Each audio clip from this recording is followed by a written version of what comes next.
creating mini hearts in the lab, and the reason why we're doing that is the best way to mimic a human disease is to use human cells. And what we do is we take skin cells, we turn them into stem cells, and then we turn those stem cells into heart cells. And that's what we create in the lab so we can understand how the heart works.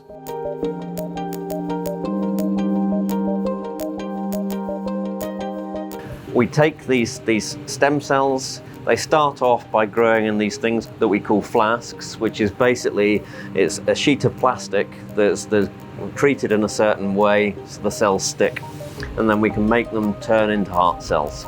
It's well known that, for example, in the mouse heart beats at about 500 times a minute.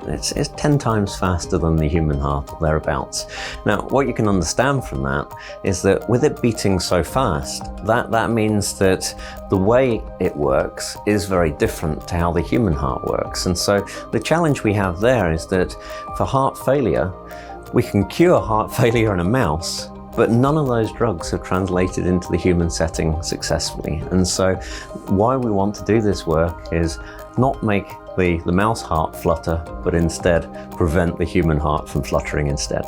I am working for the Mini Heart project in the Biodiscovery Institute in the University of Nottingham, which is funded by Animal Free Research UK.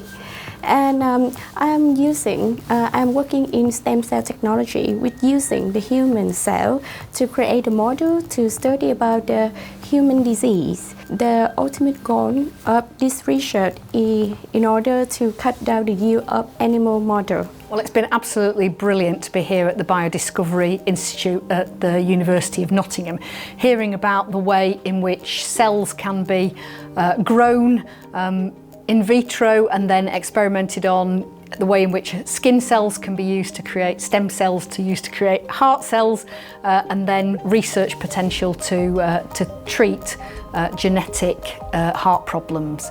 But generally, just the way in which we can get better scientific research by using human tissue to create cells in vitro rather than using animal research. Thanks so much. Thanks so much. Thank you. Nice to meet you. We've been talking to early careers researchers who are embarking on an animal-free research career path.